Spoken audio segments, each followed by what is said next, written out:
Bismillah. Elle s'éveilla le lendemain matin dans un brouillard confus. Même avant d'ouvrir les yeux, elle perçut que les choses étaient différentes. Les odeurs n'étaient pas les mêmes, et elle avait plus chaud que dans ses froids draps blancs. Puis elle se souvint, et ouvrit les paupières. Marcus était déjà réveillé. Il s'appuyait sur un bras et lui souriait. Au-delà des teintures du lit, elle pouvait entendre le valet qui se mouvait, se préparant à recevoir le duc. « Bonjour », chuchota-t-il, « avez-vous bien dormi ?»« Oui, merci. » Elle avait réellement bien dormi, constata-t-elle, et ce fait la surprit. Elle avait été nerveuse depuis son arrivée, et ses nuits les plus faciles remontaient aux premières semaines, quand elle travaillait jusqu'à l'épuisement et s'écroulait dans son lit. Mais la nuit dernière, après s'être glissée dans le lit de Marcus pour répondre à sa demande, elle avait éprouvé plus de paix qu'elle n'en avait ressenti depuis longtemps. Il semblait qu'elle avait encore moins à craindre que le pensait. « Et vous, avez-vous bien dormi ?» Il s'étira et bâilla. « C'est la meilleure nuit de repos que j'ai eue depuis mon retour dans cette maison. Si j'avais su que tout ce qu'il me fallait pour trouver la paix était de vous avoir à mon côté, vous m'auriez épousé plus tôt ?» Elle sourit à cette impossibilité. « Je vous aurais attiré dans mon lit depuis longtemps, et je ne vous aurais pas quitté pour aller à Londres. » Et avant qu'elle puisse bouger, il se pencha sur elle et l'embrassa fermement sur les lèvres.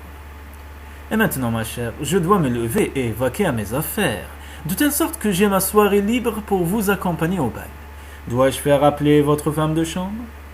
Je pense que je peux retourner seul dans ma chambre, merci. » Il prit sa robe de chambre au pied du lit et la drapa sur ses épaules.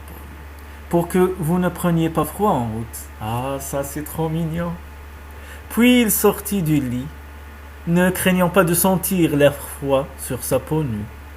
Miranda se hâta de rejoindre sa chambre et trouva Polly qui sortait déjà une robe de jour et se mit aussitôt à bavarder sur les préparatifs du bal. Elle sourit de voir la jeune servante si heureuse et essaya de repousser les pensées qui l'avaient tenue réveillée la veille. Il y avait toujours une faille dans ce qui l'attendait, et elle ne voyait aucun moyen facile d'y remédier. Après le petit déjeuner, elle se rendit à la bibliothèque et passa les livres en revue, mais ne trouva rien qui puisse l'aider. Elle songea à demander l'assistance de Polly, puis y renonça. Au mieux, sa femme de chambre ne saurait que peu de choses sur ce qu'elle avait besoin d'apprendre. Peut-être pourrait-elle feindre d'être souffrante, mais elle doutait qu'autre chose qu'une comédie convaincante pourrait changer le projet du duc d'assister à ce bal. Il ne se satisferait pas de vapeur ou d'une légère migraine. Il voudrait des preuves. Une cheville foulée peut-être ? Une petite chute dans l'escalier qui la laisserait hors d'état de sortir repousserait l'inévitable ?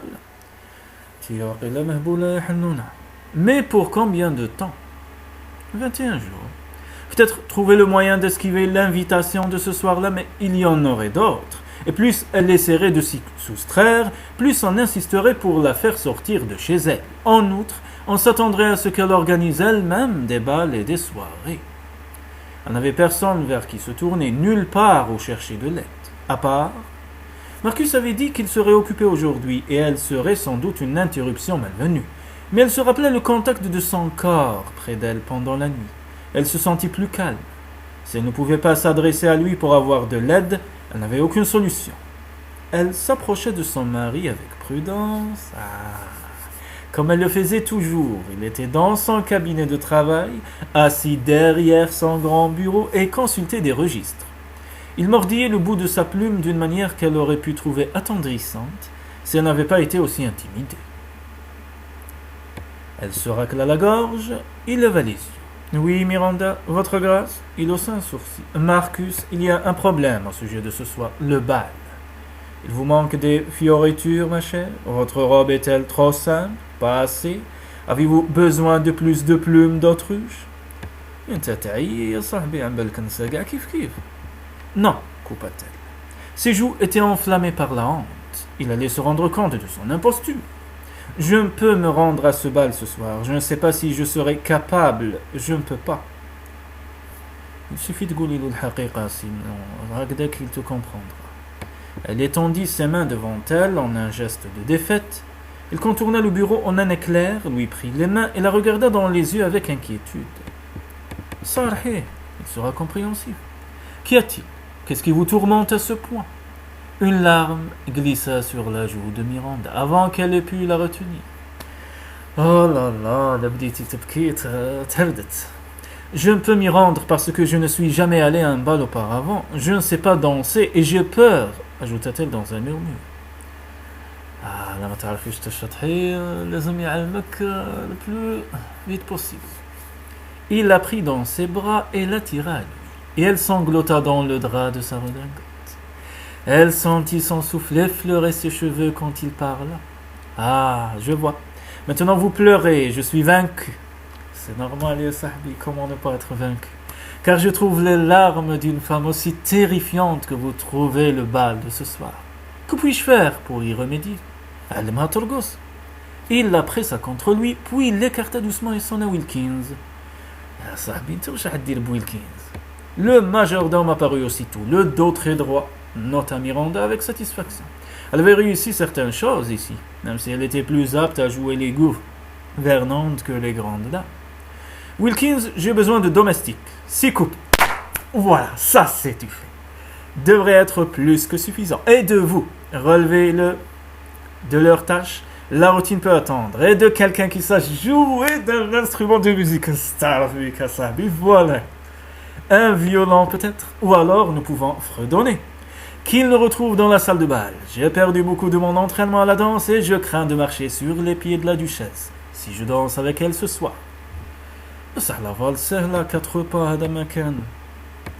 Il sourit pour donner confiance à sa femme. Une petite répétition est tout ce qu'il nous faut. Wilkins disparut, Marcus fronça les sourcils. Vous me décevez beaucoup, madame. Je suis désolé, balbutia-t-elle. Mon éducation laisse tristement à redire dans certains domaines, mais j'essaierai. À l'avenir, quand vous vous trouverez dans de telles circonstances, je veux que vous veniez me trouver immédiatement. Au lieu de vous mettre dans tous vos états pour une bagatelle, nous aurions pu engager un maître de danse. Un Italien, ça aurait été vraiment le bienvenu. Je suis désolé, répéta-t-elle, d'avoir attendu si longtemps et de vous déranger dans votre travail. Vous avez raison, cela aurait pu être réglé sans vous importuner. Il posa un doigt sur ses lèvres. Miranda, vous vous méprenez sur ce que je dis. Quand vous avez un problème, vous devez venir me voir et non rester dans votre chambre, à vous inquiéter de savoir quelle sera ma réaction. Je ne vous garantis pas que je ne me mettrai jamais en colère, car vous m'avez déjà vu ainsi et ne le croiriez pas, mais je vous le promets, j'aboie, mais ne mords pas. Et j'ai juré devant Dieu, subhanahu, si vous vous en souvenez, de vous chérir et de vous protéger. Ah, ya sahbi, aïe, aïe, aïe. Sans détacher les yeux d'elle, il lui prit une main et la porta à ses lèvres. Comme il était étrange, pensa-t-elle, pendant qu'il en baisait le dos, qu'il y ait tant de sensibilité en cet endroit, qu'elle puisse sentir ses lèvres chaudes sur sa chair et la douce rugosité de sa peau, pas seulement sur sa main, mais au plus profond d'elle-même. Le pouce de Marcus frottait sa paume, effleurant les endroits où il y avait eu des cales, et sa chair redevenue sensible la picotait. Puis il retourna sa main, pressant ses lèvres sur sa paume et en traçant les lignes du bout de sa langue. Quand il la regarda, ses yeux étaient sombres et sa voix rauque.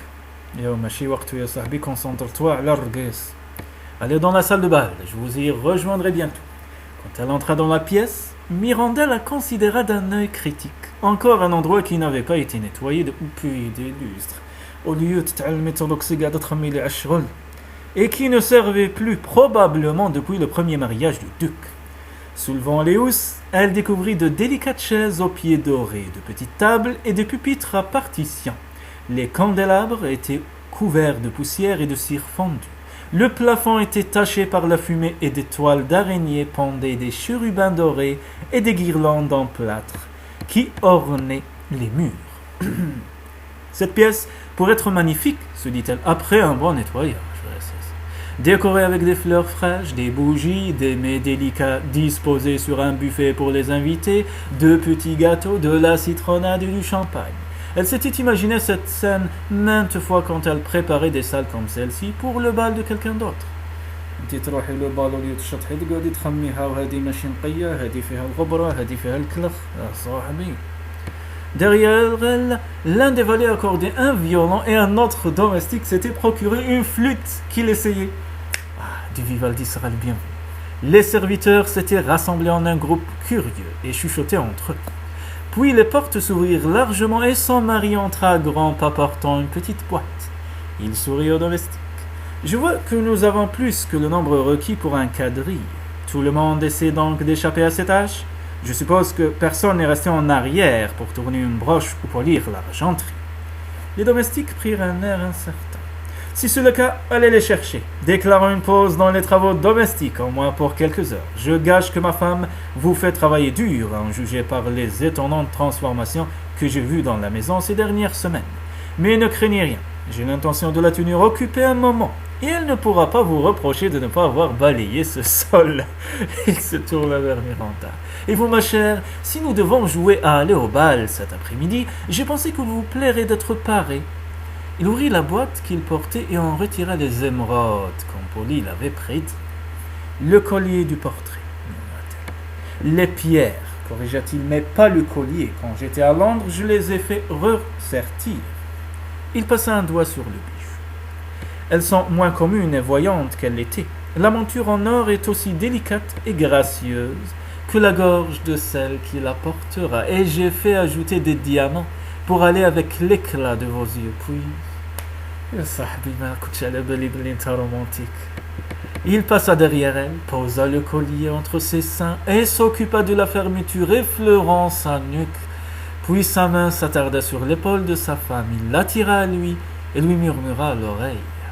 J'espère que vous faire me dire oui de nombreuses fois avant la fin de la nuit, et je vous jure que vous ne le regretterez pas. Que dites-vous de cela, madame? Elle devint écarlate. Oui, fort bien. Puis il déclara assez fort pour que les domestiques puissent l'entendre. Commençons par quelque chose de simple que nous connaissons tous, l'air de la gigue de Sir Roger de Coverley. Avec l'aide du violon et de la flûte, marquant la cadence de 100 pieds, il entraîna sa femme et le domestique dans la danse, puis dans un quadrille, un menuet et plusieurs danses campagnardes, jusqu'à ce qu'ils soient tous hilars et épuisés. Non, j'aurais préféré Berlioz, peut-être Haydn. Non. Il y a une dernière danse que je voudrais vous apprendre, bien que vous n'en ayez pas besoin pour ce soir. Pas besoin? Il lui sourit et son sang se réchauffa dans ses veines. Non, on la danse sur le continent, mais elle est beaucoup trop coquine pour un bal de compagnie anglais. Ah! Du boléro, de la salsa, du merengue, de la cumbia. Ah, trop coquine. De fait, car l'homme doit mettre ses mains comme ceci, il posa une main sur sa taille et l'attira contre lui. Le roi de la danse, le tango. Cela ne semble pas trop coquin, murmura Miranda. Quand vous le faites, c'est même très agréable. Parfait. Alors allons-y. Violoniste, un air à 3 temps. Une valse. Et il emporta sa femme dans la danse. Elle eut du mal.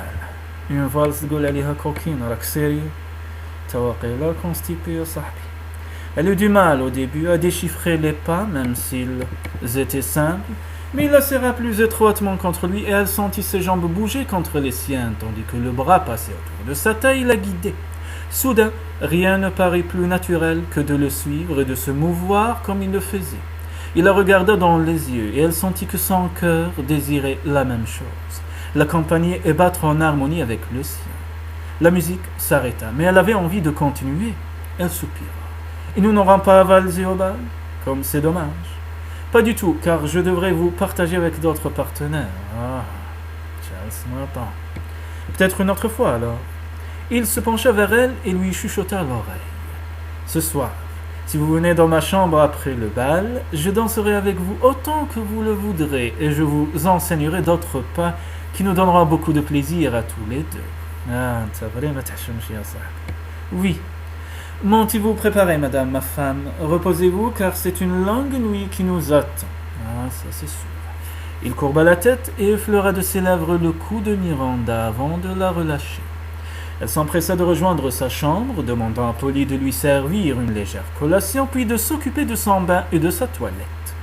Elle essaya de se reposer, mais elle ne put dormir. Son sang chantait dans ses veines. Le bal et les soucis qui l'entouraient étaient oubliés. C'était seulement un endroit où elle passerait quelques heures avant de rentrer chez elle avec son mari. Toutes ses craintes s'étaient évaporées quand il l'avait fait danser. Il avait tenu fermement, mais sa voix était douce, et le baiser qu'il avait posé sur son cou avait été chaud et prometteur. Elle ne s'inquiétait plus de ne pas trouver de plaisir dans le lit conjugal. Marcus n'avait été rien d'autre qu'accommodant en toutes choses et attentif à ses humeurs, et il serait ainsi ce soir-là aussi, et elle en était convaincue. Elle portait toujours le lourd collier qui symbolisait sa maison, mais ce n'était pas une trop grande charge, puisque c'était Marcus qui le lui avait passé. Il pourrait le lui enlever plus tard. Ah, le kanshta tout cha cha cha, ma chérie.